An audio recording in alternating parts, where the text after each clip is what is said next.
নমস্কাৰ বন্ধুসকল, স্বাগতম জনাইছোঁ আপোনালোকক সকলোকে মোৰ ইউটিউব চেনেল চিন্ময় পাঠক 6825লৈকে।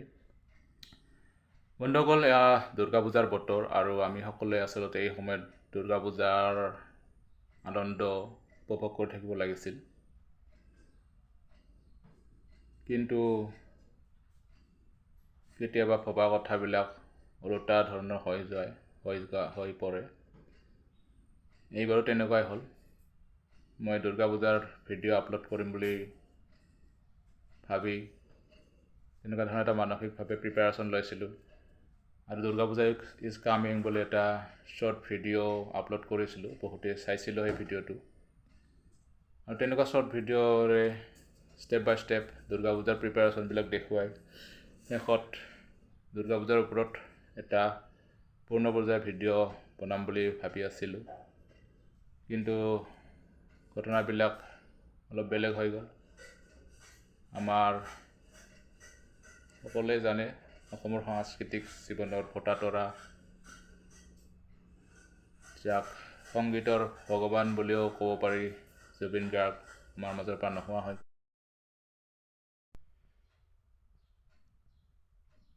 বন্ধুসকল, আৰু এই ভিডিঅ' আপলোড নকৰাৰ কথাটো মই কোনো ভাবি চিন্তি লোৱা সিদ্ধান্ত নহয়। বৰ্তমান পৰিস্থিতিত যেনেকুৱা ধৰণৰ এক আৱেগিক অৱস্থা অসমৰ সাংস্কৃতিক তথা সামাজিক জীৱনত হৈ আছে, আৰু সেই অৱস্থাই যিটো মোৰ মনত প্ৰতিক্ৰিয়া কৰিছে, তাৰ ফলস্বৰূপে আচলতে মই নিজে বৰ্তমান ভিডিঅ' এটা বনাবলৈ যেনেকুৱা ধৰণৰ মানসিক প্ৰস্তুতি লাগে, সেই ধৰণৰ মানসিক প্ৰস্তুতি বৰ্তমান নাই। সেইকাৰণে আচলতে বনাব পৰা নাই। আৰু এই পৰিস্থিতি বৰ্তমান মোৰ মনত নহয়, গোটেই অসমতে হৈ আছে।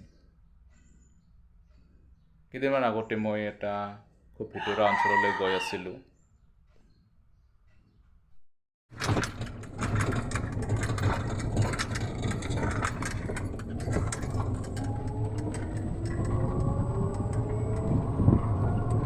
দেখিছে কেনেকুৱা এক গাঁৱলীয়া পৰিৱেশ, খুব ভিতৰুৱা গাঁও এখন। এইখন গাঁৱত তথাকথিত সম্ভ্ৰান্ত অসমীয়া পৰিয়াল বুলি নাই। অসমৰে বাসিন্দা, কিন্তু আমি সম্ভ্ৰান্ত অসমীয়া বুলি ক'লে যি বুজি পাওঁ, এইবিলাক মানুহ ইয়াত নাথাকে।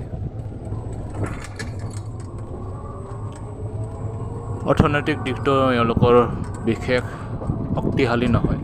দুই এজনক বাদ দিলে বাকীবোৰ দুখীয়া বুলিয়ে ক'ব লাগিব। এই অঞ্চলটোৰ মাজেৰে আহি থাকোঁতে হঠাতে মই এটা দৃশ্য দেখিলোঁ, যিটো দৃশ্যই মোক ভাবুক কৰি তুলিলে।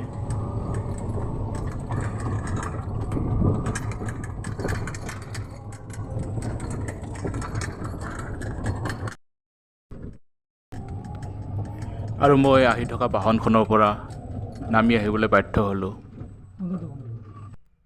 আপোনালোকে চাওক, নিজেই বুজি পাব কাৰণটো।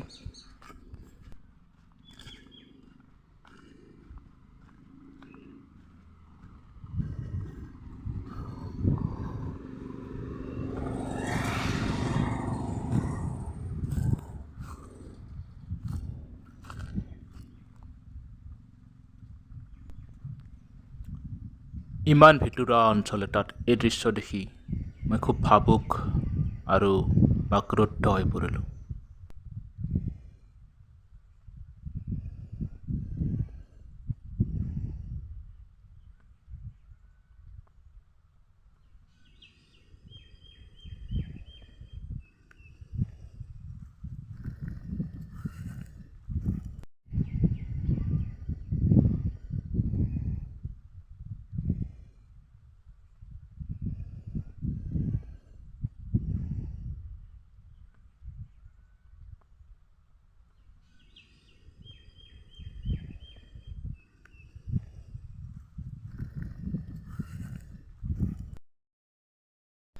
বন্ধুসকল, এই স্থানত বাস কৰা ব্যক্তিসকলে জুবিন গাৰ্গৰ সন্মানাৰ্থে নিশ্চয় এক সাংস্কৃতিক অনুষ্ঠান বা শ্ৰদ্ধা তৰ্পণ অনুষ্ঠান আয়োজিত কৰিছিল। আৰু তাৰেই অৱশেষখিনি এতিয়াও সেই ঠাইত আছে। আৰু তাকে দেখি মই অলপ ভাবুক হৈ পৰিলোঁ, কাৰণ এই অঞ্চলটো খুব পিছপৰা অঞ্চল। আমাৰ তথাকথিত সম্ভ্ৰান্ত অসমীয়া মানুহ তাত নাই। কিছু সংখ্যক জনজাতীয় আৰু কিছু যাক আমি মুছলিম ধৰ্মাৱলম্বী মানুহ বুলি অলপ বেলেগ ধৰণে চাওঁ, তেনেকুৱা মানুহেৰে সেই ঠাইটুকুৰা ভৰ্তি হৈ আছে। সেইখিনি মানুহে অৰ্থাৎ তেনেকুৱা ভিতৰুৱা অঞ্চল য'ত এক বেলেগ ধৰণৰ পৰিস্থিতি আছে, তাতো যে জুবিন গাৰ্গক লৈ মানুহখিনি আৱেগিক হৈ আছে, তাক দেখি মই খুব ভাবুক হৈ পৰিলোঁ। বন্ধুসকল, আপোনালোকৰ বুজাত নিশ্চয় অসুবিধা হোৱা নাই। অসমৰ চাৰিওফালে কেনেকুৱা পৰিস্থিতি চলি আছে, এই পৰিস্থিতিও মোৰ চাৰিওকাষেই আছে। আৰু এই অৱস্থাত মোৰ মনৰ যিটো অৱস্থা, এই অৱস্থাত নতুন ভিডিঅ' ক্ৰিয়েট কৰা সুন্দৰভাৱে এটা ভিডিঅ' বনোৱাটো মোৰ বাবে সম্ভৱ হোৱা নাই। সেইবাবে এইবাৰলৈ মোক ক্ষমা কৰক। দুৰ্গা পূজা উপলক্ষে কোনো ভিডিঅ' মই দিব নোৱাৰিলোঁ। আগলৈ নিশ্চয় সময় উপযোগী ভিডিঅ'বোৰ মই দি যাম। আপোনালোকে অনুগ্ৰহ কৰি মোৰ চেনেলটো আগৰ দৰেই মৰম কৰি থাকিব।